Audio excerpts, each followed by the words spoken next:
It was 8 years ago when we talked, and you said that you didn't have anything left to prove. And then, of course, you become scoring champ. You won a title. You played with Bronny. But is there something that still keeps you going? And then also, if this is it, LeBron, you didn't have a goodbye tour. Why wouldn't that have been important to you?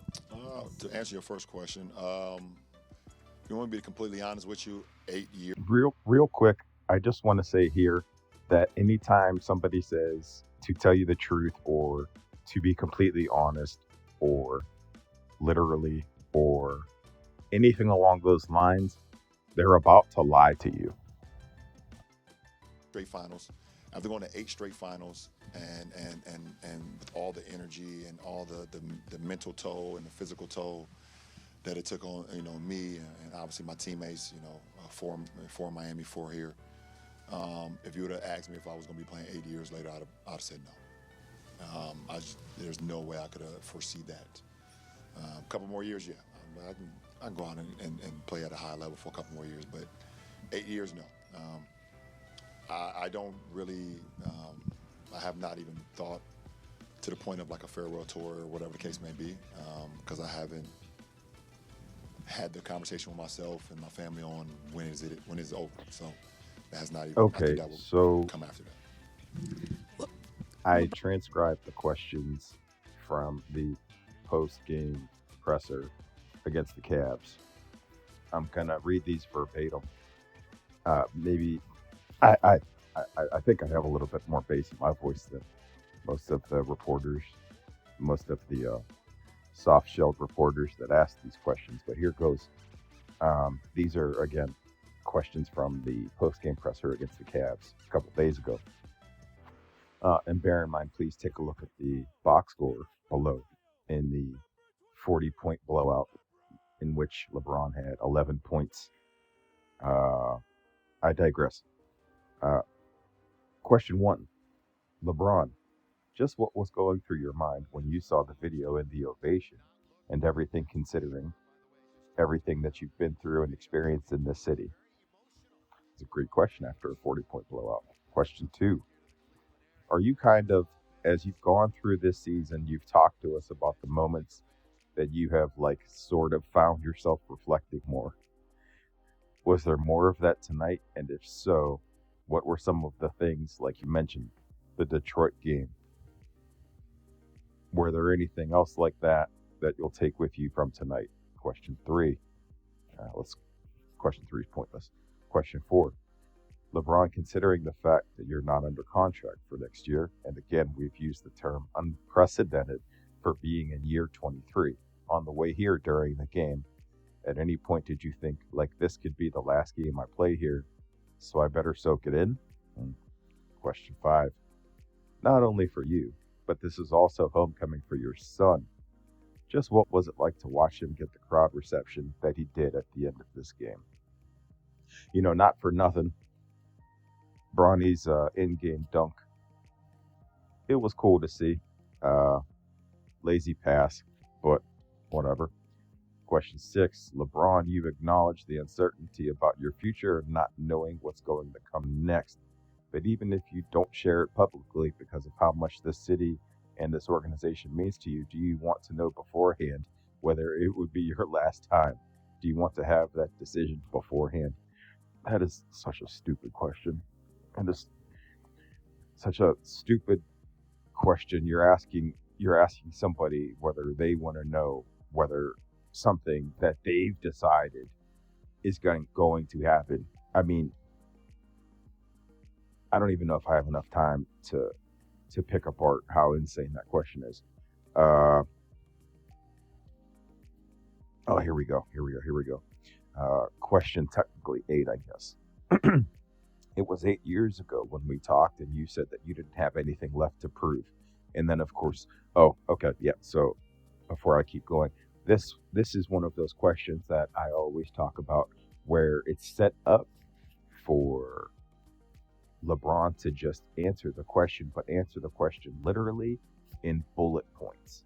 So the question is being set up where he doesn't have to carry the load of answering it. He just has to list his accomplishments. Um, let me start over. It was 8 years ago when we talked, and you said that you didn't have anything left to prove, and then of course you become scoring champ. You won a title. You played with Bronny. But is there something else that still keeps you going? And then also, is this it, LeBron? You didn't have a goodbye tour. Why wouldn't that have been important to you? So there is video evidence of camera crews following LeBron around. Clearly, camera, camera crews that he has procured, right? So he obviously, he obviously wants a goodbye tour. But again, this question is framed in a way that makes it seem as if he would never want a goodbye tour. He doesn't want that attention. So again, all the hard work, all the heavy lifting is being done for him within the question, and it removes any sense of I don't even know how to describe it. Maybe somebody in the comments can help me out. I'm sure there's a word that would perfectly summarize what I'm trying to say here, other than stupid. But do you see what I'm getting at? The reporter here is just leading him along to make it appear as if, oh, he would never want that. But anybody with common sense, anybody that has any sense of human nature would know exactly what's taking place here. Let's see here.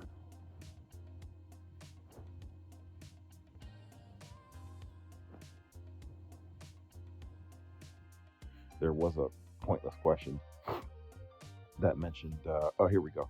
It's actually the next question. It's about Richard Jefferson.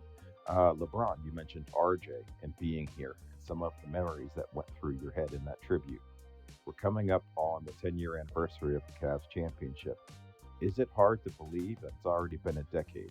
And when you look back at it at this point, what do you think about?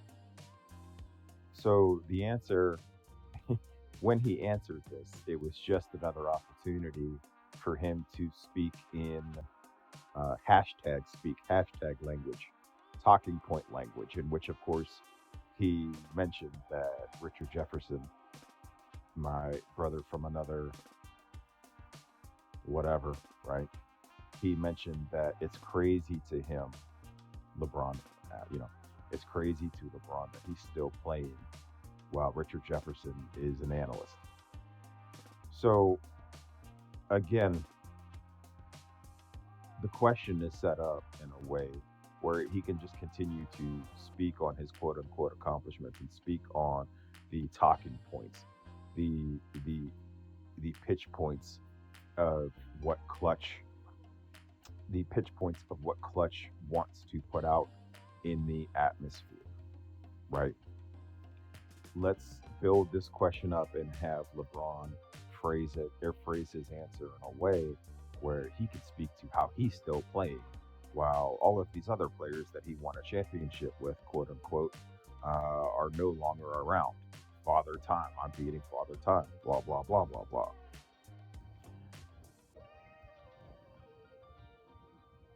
It gets tiring when you see an entire machine, an entire industry, basically an entire economy being used to prop up one man, one sad, old, bald man. And in this instance, I'm not talking about myself, I'm talking about LeBron, but one sad, old, bald man who is just being propped up. And shout out to AOH. In one of his more recent videos, he spoke on this idea that LeBron's not just bad for basketball. He's bad for society in the sense that what he represents the capitalistic nature of all of his moves, the capitalistic nature of the NBA, and how it just puts this this false idol to the forefront, to sell sneakers, to sell jerseys. Every year the NBA says his jersey's number one or two in sales. But again, I I I don't think I've ever seen a LeBron James jersey in real life. Um, and I'm out here, I'm out in these streets, quote unquote.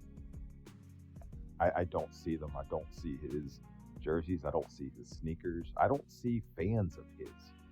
The only time I see fans of his are at Lakers games on TV, and it's more often than not small kids, which kids are impressionable. I'm sure to a small child he's probably a hero. They don't know any better. They haven't seen Space Jam 2.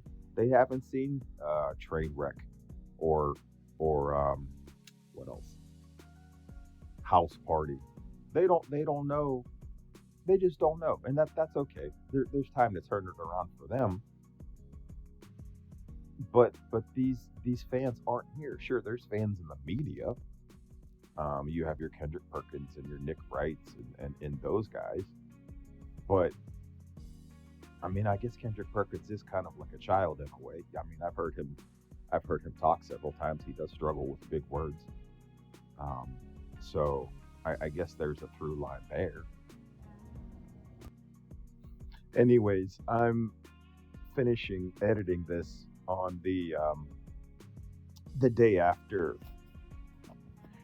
the Lakers Wizards game, in which we saw amazing dunks from Bronny James and LeBron James, and that's all we'll hear about for the next 6 weeks, even though Luka Doncic had a triple-double in the first basically 6 minutes of the game.